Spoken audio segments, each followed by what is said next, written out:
Hi everyone, welcome to my YouTube channel. And इस video में हम बात करने वाले हैं 15 अक्टूबर से 31 अक्टूबर तक के करंट अफेयर के बारे में। And for monthly and weekly current affair के लिए हमारे चैनल को लाइक और सब्सक्राइब जरूर कीजिएगा।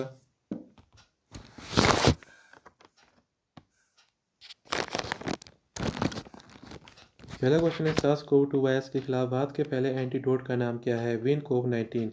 Win CoV SARS CoV 2 virus के खिलाफ भारत का पहला एंटीडोट अब बाजार प्राधिकरण और एक साथ चरण 3 नैदानिक परीक्षण के लिए तैयार है।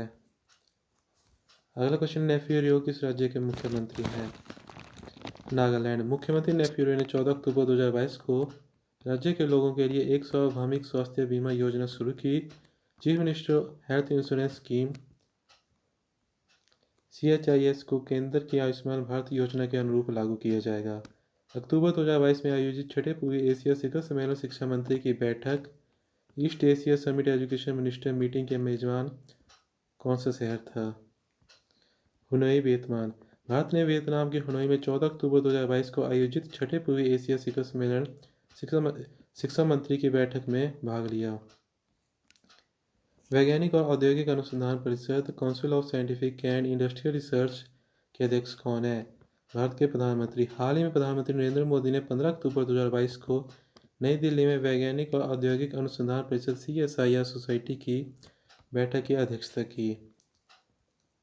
एशियाई तटरक्षक एजेंसियों की प्रमुखों की बैठक का आयोजन स्थल कौन सा शहर था? नई दिल्ली।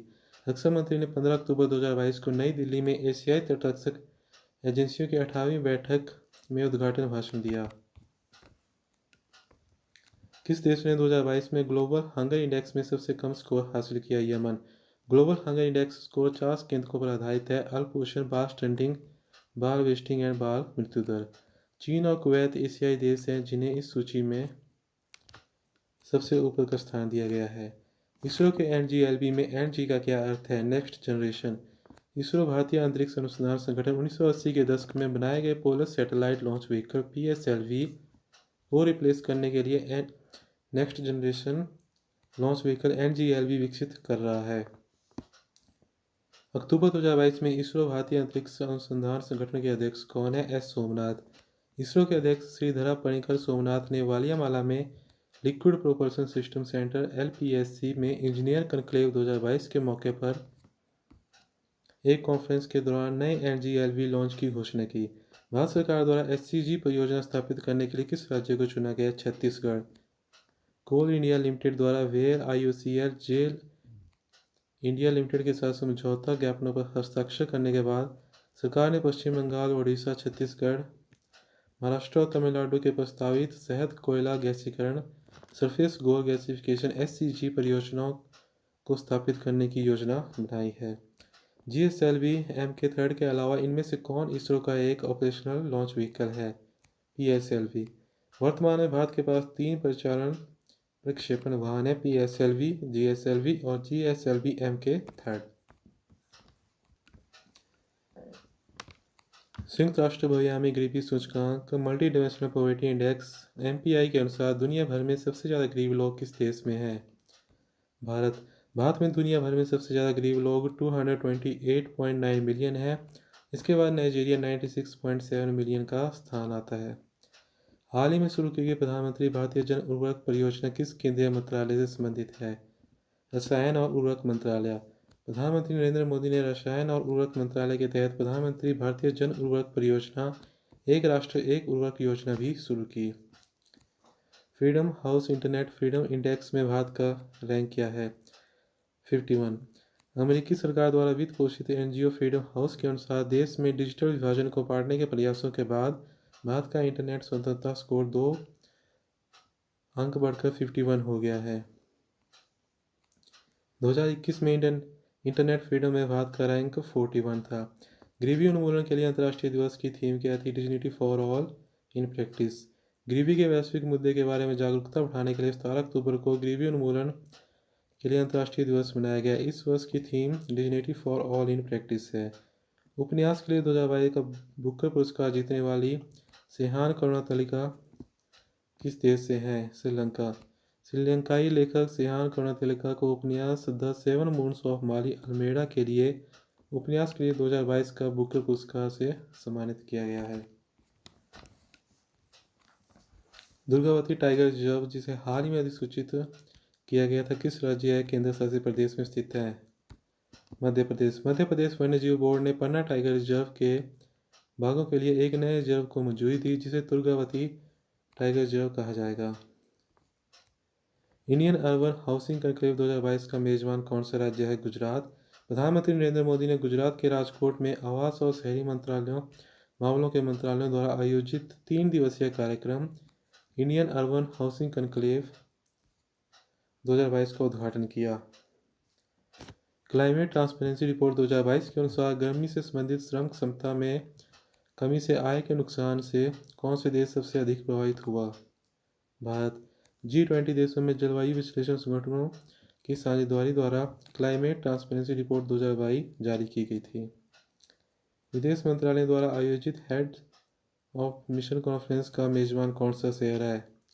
केवाड़िया।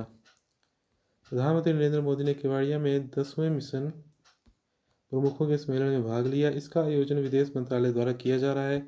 प्रधानमंत्री ने संयुक्त राष्ट्र महासचिव एंटोनियो गुटेरेस की उपस्थिति में केवाड़िया में mission lifestyle for the environment का शुभारंभ किया। किस संगठन ने स्वदेशी ट्रेनर विमान HTT-40 विकसित किया, जिसका हाल ही में अनावरण किया गया? HAL। प्रधानमंत्री नरेंद्र मोदी ने हिंदुस्तान एरोनॉटिक्स लिमिटेड द्वारा डिजाइन और विकसित एक स्वदेशी ट्रेनर विमान HTT-40 का अनावरण किया। प्रधानमंत्री ग्राम सड़क योजना किस राज्य में शुरू की गई? हिमाचल प्रदेश। प्रधानमंत्री नरेंद्र मोदी ने हिमाचल प्रदेश के चंबा में प्रधानमंत्री ग्रामीण सड़क योजना का शुभारंभ किया। 2023 में फीफा महिला विश्व कप के लिए अनावरण किए गए स्वमगन का क्या नाम है?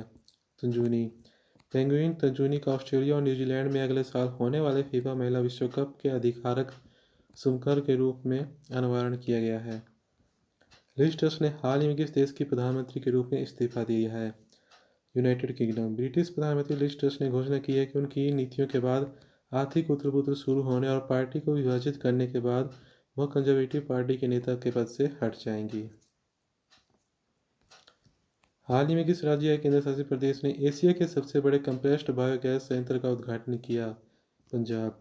केंद्रीय पेट्रोलियम और प्राकृतिक गैस मंत्री हरदीप सिंह पुरी ने पंजाब के संगरूर के लहरागांगा में एशिया के सबसे बड़े कंप्रेस्ड बायोगैस संयंत्र का उद्घाटन किया।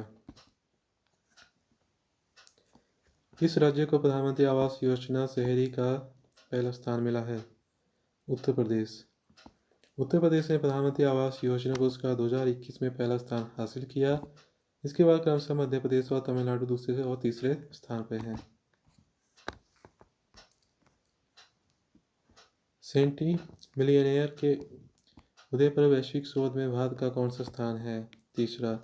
सलाहकार फर्म हेनले एंड पार्टनर्स के एक नए सर्वेक्षण के अनुसार सेंटी मिलियनेयर की वृद्धि पर दुनिया के पहले वैश्विक शोध में भारत तीसरे स्थान पे है। अमेरिका और चीन पहले 2 स्थान पे हैं।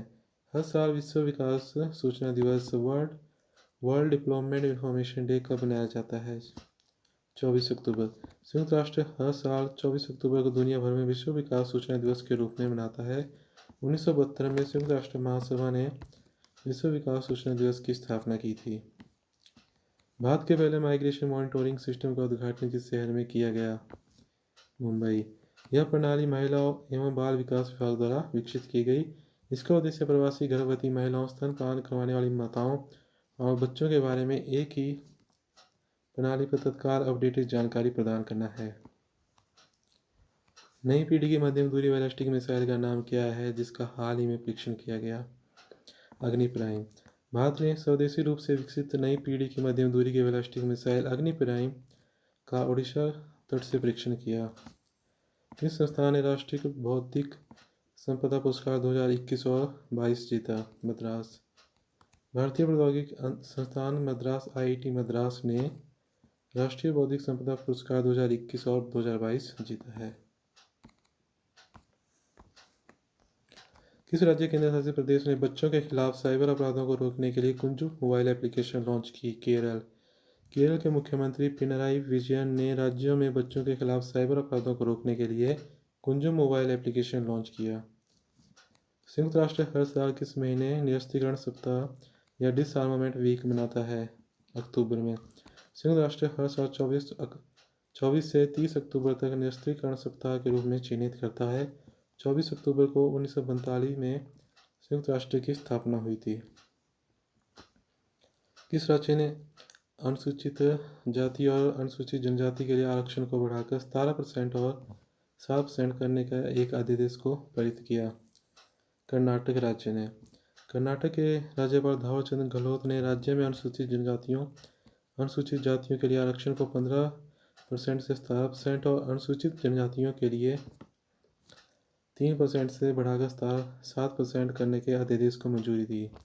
किस देश ने आनुवंशिकी रूप से संशोधित भारतीय सरसों की प्रजाति ब्रासिका जंकिया की व्यावसायिक खेती को मंजूरी दी? ऑस्ट्रेलिया। ऑस्ट्रेलिया में नियामक प्राधिकरण ने आनुवंशिकी रूप से संशोधित भारतीय सरसों की प्रजाति ब्रासिका जंकिया की व्यावसायिक खेती को मंजूरी दी। विश्व पोलियो दिवस 2022 की थीम क्या थी? अ healthier future for mother and children. Polio टीकाकरण और पोलियो उन्मूलन के बारे में जागरूकता बढ़ाने के लिए हर साल 24 अक्टूबर को विश्व पोलियो दिवस मनाया जाता है।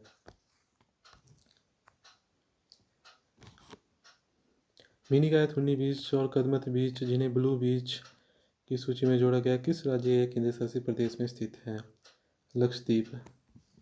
लक्षद्वीप के 2 समुद्र तट मिनीकायथुंडी बीच और कदमत बीच को ब्लू बीच की सूची में जोड़ा गया। यह फाउंडेशन फॉर एनवायरमेंट एजुकेशन द्वारा दुनिया के सबसे स्वच्छ समुद्र तटों को दिया जाने वाला इको लेवल है। किस राज्य केंद्र शासित प्रदेश ने एक मुश्त संपत्ति कर माफी योजना समृद्धि जारी की? नई दिल्ली ने। दिल्ली के उपराज्यपाल विनय कुमार सक्सेना ने हाल ही में एक मुश्त संपत्ति कर माफी योजना की घोषणा की। इसे समृद्धि नाम दिया गया। कौन सा देश COP स्थायी जलवायु पर संयुक्त राष्ट्र की 57वीं बैठक का मेजबान है? मिस्र। जलवायु पर संयुक्त राष्ट्र की 57वीं वार्षिक बैठक COP स्थायी कॉन्फ्रेंस ऑफ पार्टीज 6 से 18 नवंबर तक मिस्र के शर्म अल शेख में होगी। जेनेटिक इंजीनियरिंग अप्रेजल कमेटी के व्यावसायिक खेती के लिए किस उत्पाद के आनुवंशिकी रूप से संशोधित संस्करण को मंजूरी दी?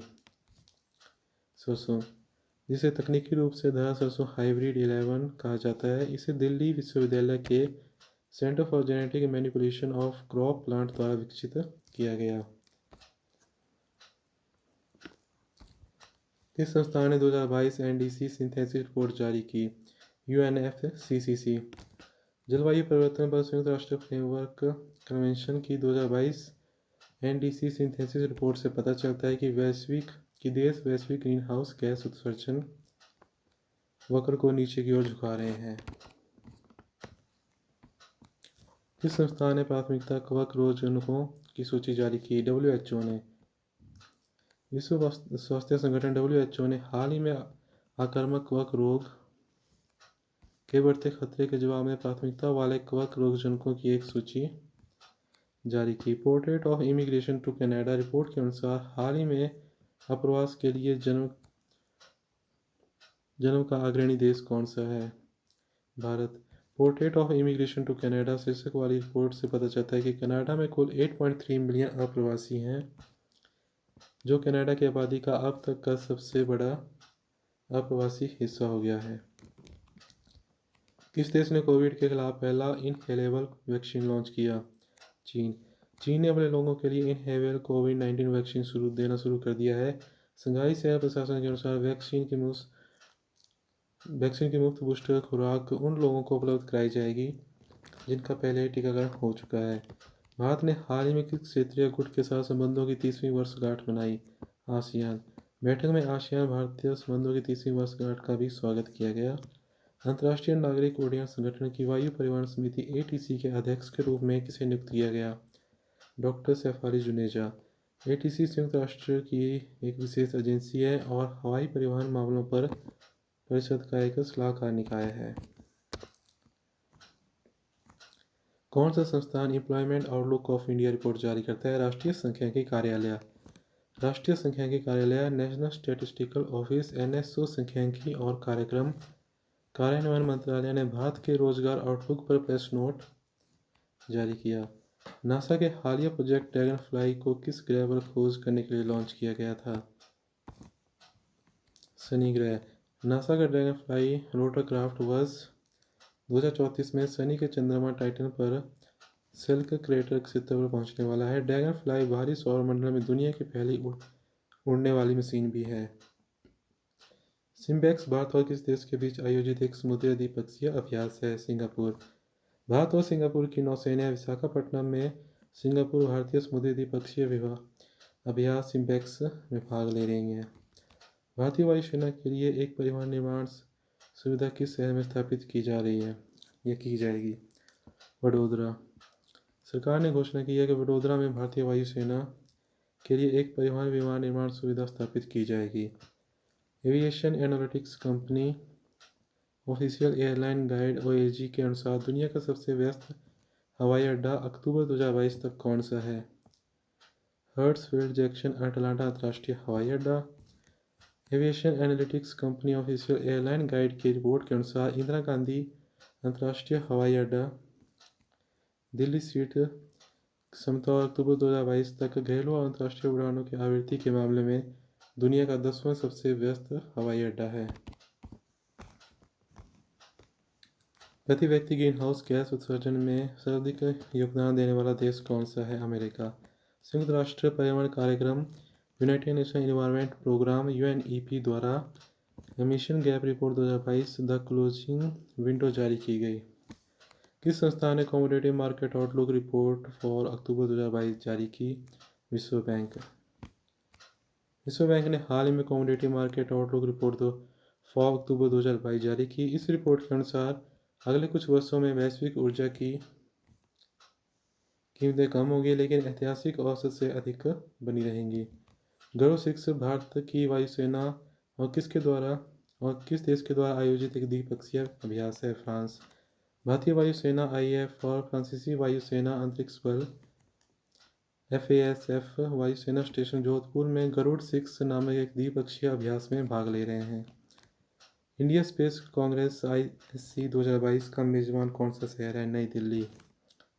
नई दिल्ली में 3 दिवसीय इंडिया स्पेस कांग्रेस ISC 2022 का आयोजन किया गया। ISC 2022 की theme leveraging space to power next generation communication and business है। किस देश ने यूरोपीय संघ के साथ high level dialogue on migration and mobility की सह अध्यक्षता की? भारत। भारत और यूरोपीय संघ ने ब्रुसेल्स में high level dialogue on migration and mobility की सह अध्यक्षता की। इस दौरान सुरक्षित, व्यवस्थित और नियमित प्रवास को बढ़ावा देने से संबंधित मुद्दों पर बातचीत हुई।